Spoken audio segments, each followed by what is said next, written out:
Hi there, I'm Dr. Chris Matthey. I'm the clinical director here at Authentic Counseling Associates. And today I'm going to talk about what I call the Big Five.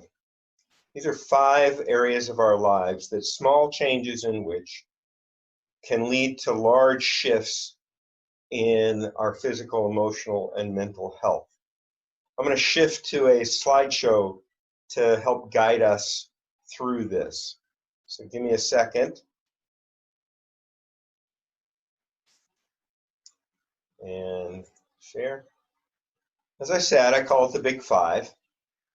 And what's important is that only small changes are necessary in any of these areas to create large changes in our mental, emotional, and physical health. You've heard, most of us have heard of at least 3 of these: diet, exercise, sleep, mindfulness, and connection. I'll go briefly over each one of these. But remember, this is the most important part of this presentation, that all you have to do is small changes in order to affect large shifts in your mental, emotional, and physical health. Let's start with diet. Most of us know that eating healthier is a good thing. And regardless of various fad diets and everything you've heard about you should have more of this or less of that, the science is very clear. Any shifts towards more non-processed whole fruits and vegetables and seeds will lead to healthier outcomes. Less meat is better than more meat. And if you're going to eat meat, eating meat that are raised for the animals that were raised on free range and with no hormones or antibiotics added means healthier eating. Tracking your food and your exercise is one of the most powerful ways to start being mindful of what you put in your body. I use an app called Lose It. There are literally hundreds of apps out there to help you track. I hated tracking, but I found that when I track, I actually eat much better. Some people think they're not going to get healthier unless they lose weight. That is not true. If you start shifting your diet towards these things we've already mentioned, you will be healthier starting right then, even without losing weight. Losing weight, if you're overweight, is a good thing, but at least commit to eating healthier. Something many of us miss is getting enough water during the day. Do a little research on Google or talk to your doctor to find out how much water you should be taking in. I was amazed at how much water I should be taking in versus how much I did. And I feel better as a result of committing to taking that water. Let's talk about sleep. No matter what you've heard or what you've convinced yourself of, the science is pretty darn clear. All of us need between 7 and 9 hours of sleep per night. And if we don't get enough sleep, we can't really catch up. It damages our body, or at least makes the various mechanisms in our body not work as well. Many things happen while we sleep, both emotionally, physically, and structurally. So I found that I was getting about 5.5 hours sleep. When I got my Fitbit, I couldn't lie to myself anymore. And I've managed to add about 2 hours average per night. Let me tell you a bit about how I did that. First of all, I measured. I got my Fitbit, and I had data on duration and quality of my sleep. I also committed that I would turn off any screen about a half an hour to an hour before I went to bed. There are parts of the light given off by most screens that stimulate our brains and interfere with our sleep. It's the blue light. Also, committing to having some quiet time before we go to bed by reading, listening to music, meditating is a helpful thing. In general, our bodies remember routine. If we have a normal routine we go through most nights going to bed, our bodies will ease into sleep better. What I did was start adding or going to bed earlier, about 15 minutes earlier a night for several weeks. And I kept that up, and as I said, I have improved my sleep, so I'm getting an average of about 7.5 hours sleep now, and it has made a big difference in how I feel.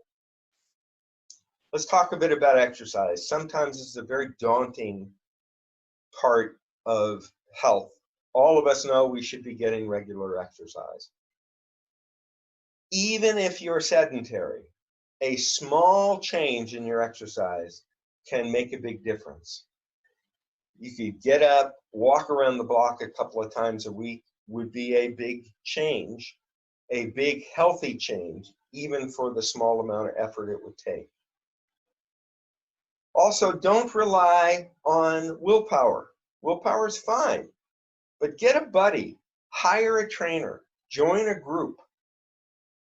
One of the things many people do is join one of these teams. Leukemia and Lymphoma Society is one of them, where you join a team as a novice and you train for an event and you raise money for leukemia and lymphoma in the meantime.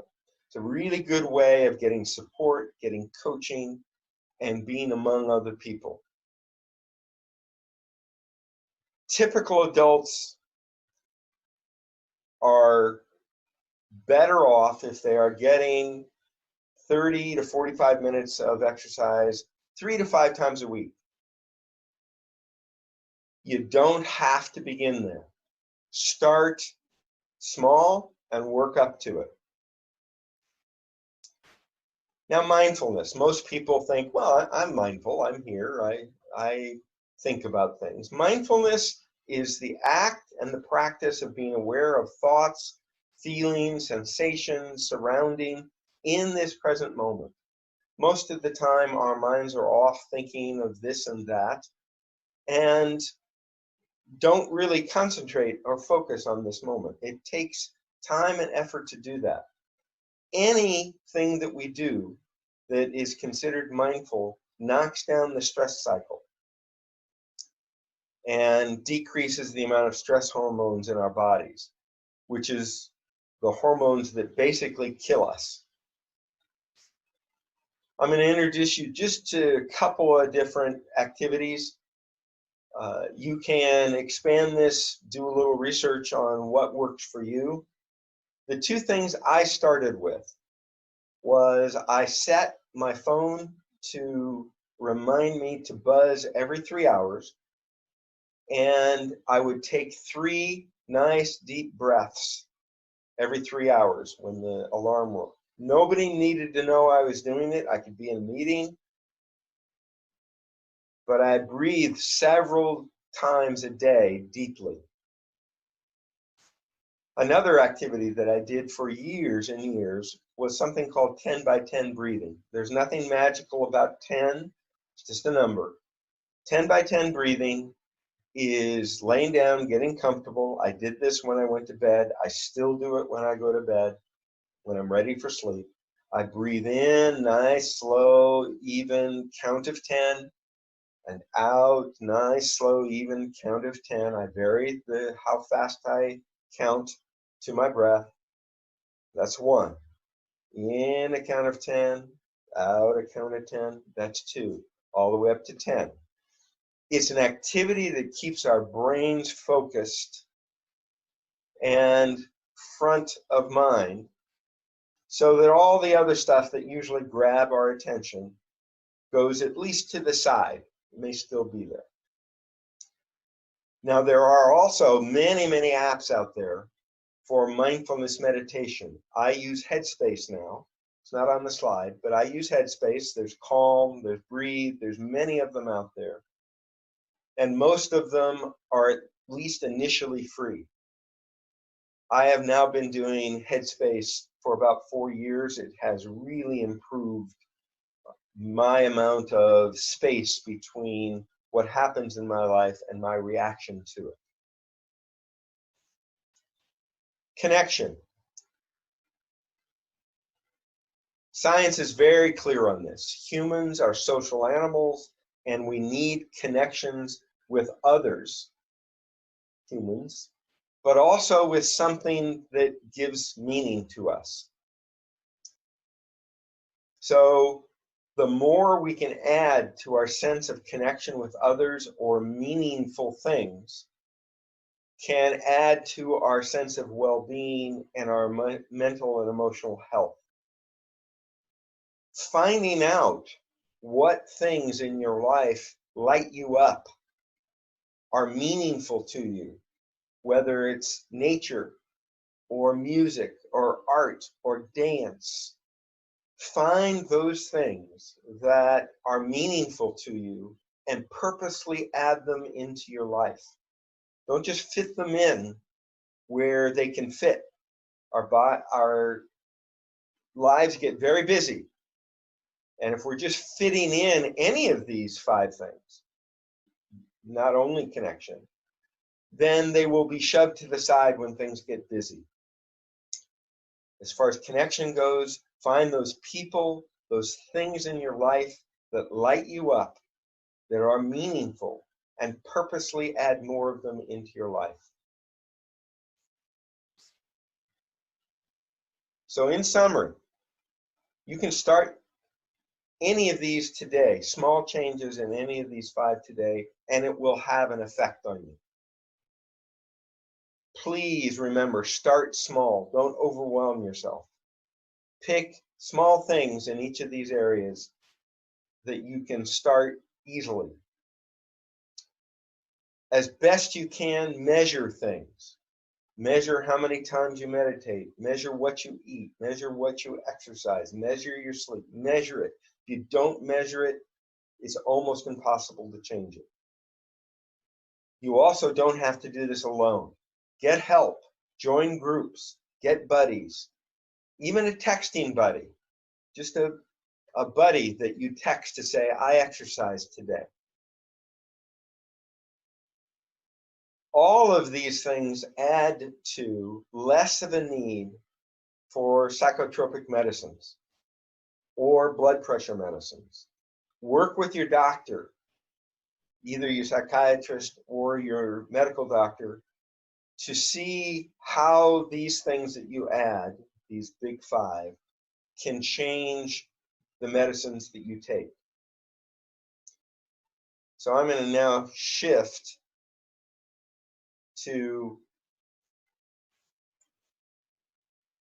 back to me. Thank you for listening to me. I hope you can take some of these things to heart and start small. My wish is for you to begin to be more healthy and enjoy your life more. So thank you very much.